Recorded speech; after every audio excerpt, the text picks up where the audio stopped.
सर्वप्रथम हम अपने गुरुजनों के श्री चरणों में शीश झुकाकर नमन करते हैं और आप सभी के शुभ स्वास्थ्य के लिए मंगल कामनाएं करते हैं। आज हम नवरात्रा में सही व्रत या उपवास की जो विधि है और मनचाहा लाभ के विषय में चर्चा करते हैं। तो सबसे पहले हम सही व्रत रखने से क्या लाभ होते हैं उसके बारे में बताते हैं। सही व्रत रखने से हमें शारीरिक, मानसिक और आध्यात्मिक का लाभ अच्छी तरह मिलता है। दूसरा, सही व्रत या विधिवत व्रत रखने से पूज्य देवी देवता भगवान हमारे ऊपर प्रसन्न होते हैं और हमें मन चाहा फल देते हैं और हमारी मन की जो कामना है वो सभी पूर्ण करते हैं। तीसरा है, उपवास में शरीर में नया कचरा नहीं बनता है और शरीर के अंदर जो पुराना दबा हुआ कचरा है वो बाहर निकलने लगता है, जिससे हमारा शरीर हल्का व निरोगी होने लगता है।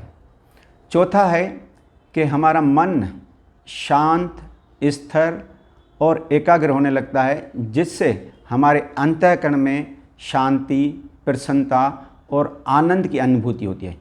ये चार मुख्य लाभ हैं। वैसे लाभ तो बहुत ज़्यादा भी मिलते हैं, परंतु ये चार मुख्य हैं। अब हम देखते हैं कि सही व्रत रखने की विधि क्या है। तो व्रत जो है माना तप या इंद्रियों पर संयम या शरीर के अंदर के अंगों का आराम देना। संयम का मतलब है खास करके, विशेष करके स्वाद इंद्रिय पर संयम, माना शरीर के अंदर कम से कम आहार जाना और वो भी सत्वगुणी। दूसरा है, नवरात्रा में 3 तरह से व्रत रखा जाता है या उपवास किया जाता है। पहला है फलाहार, दूसरा है रसाहार, तीसरा है एकाहार। तो पहला जो फलाहार है, इसमें हमें ताज़े फल सेवन करने पड़ते हैं जो ऋतु के अनुसार रहते हैं। जैसे अभी पपीता है, केला है, सेब है, अनार है, नाका है, नाशपाती, जो भी ऋतु के अनुसार है उनके 2-3 फल हम धो करके, काट करके एक साथ हम खा सकते हैं। और ये भी केवल दिन में मैक्सिमम 3 टाइम, इससे ज़्यादा नहीं। एक टाइम सुबह, एक टाइम दोपहर को, एक टाइम रात को। अगर चाहें तो हम लोग इन ताज़े फलों के साथ सूखे हुए भी खा सकते हैं।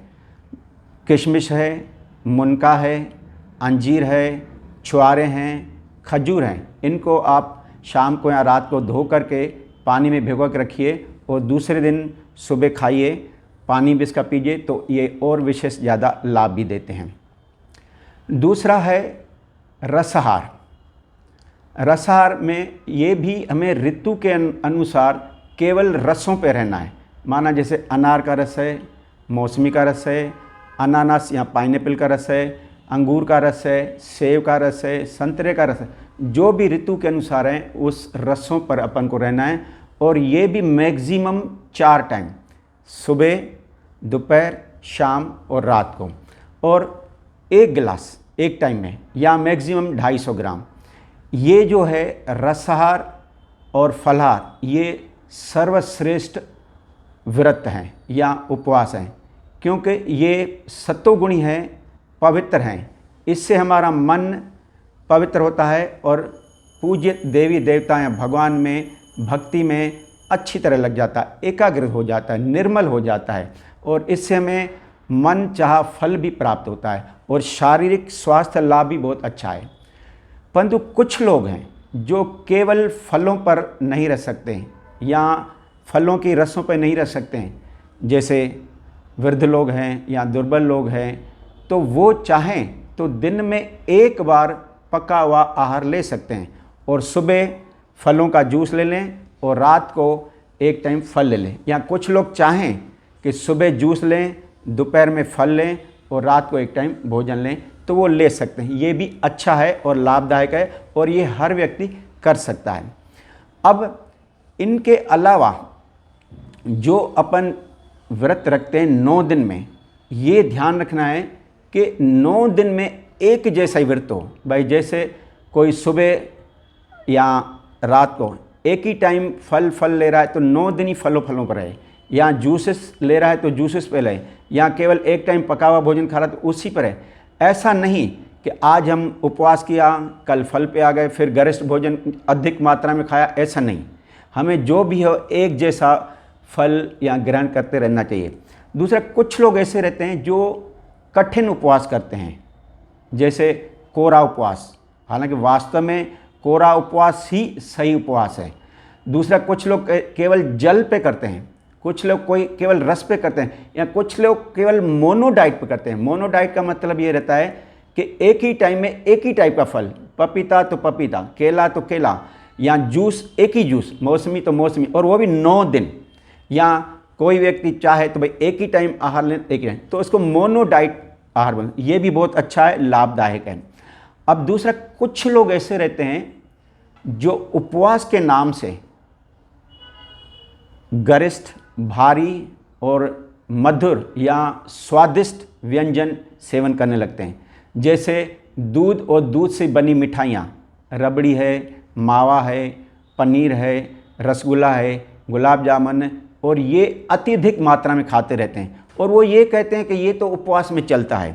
और कुछ लोग ऐसे भी हैं, वो बोलते हैं कि हमें नमकीन उपवास में चलता है, फलाहारी उपवास में चलता है, और वो भर पेट या बहुत अत्यधिक मात्रा में नमकीन चिप्स खाएंगे या आलू भुजिया खाएंगे या तरह तरह के नमकीन खाते हैं, और वो बोलते हैं कि नहीं ये तो उपवास में चलना। वास्तव में ये उपवास में नहीं चलता। उपवास में केवल जो भगवान के द्वारा बना के दिया जाता है भोजन, वो है ताज़े फल, ताज़ी फलों की रसें। ये ही सत्वगुणी भोजन है, यही सात्विक है, और यही उपवास में लेना चाहिए। नहीं रह सकते हैं तो एक टाइम पका हुआ वो अच्छा है, बाकी इस तरह का भोजन नहीं लेना है, क्योंकि इसमें फिर इतना लाभ नहीं मिलता है। अब दूसरा है कि मेन जो उपवास का लाभ है वो हमारे अंदर के भाव पर है। हमारे जिस देवी देवता या भगवान के प्रति कैसे अंदर में भाव है, उनके प्रति कैसी श्रद्धा है, कैसा विश्वास है, पूरा लाभ उसी के ऊपर डिपेंड रहता है। तो हम जितना हो सके हम सात्विक भोजन ले करके और उनकी पूजा अर्चना प्रेम से करते रहें, तो हमें मन चाहा फल अच्छा मिलेगा और अंदर शरीर भी निर्मल और शुद्ध हो जाएगा। तो हमारा निवेदन बस यही है कि इस नवरात्रा में केवल ताज़े फलों और फलों की जूस पर रहें, और दूसरा हमें भगवान की पूजा अर्चना में लगें, भाव पवित्र करके करेंगे तो हमें मन चाहा फल मिलेगा, और देवी देवता भगवान भी बहुत अति प्रसन्न होंगे। धन्यवाद।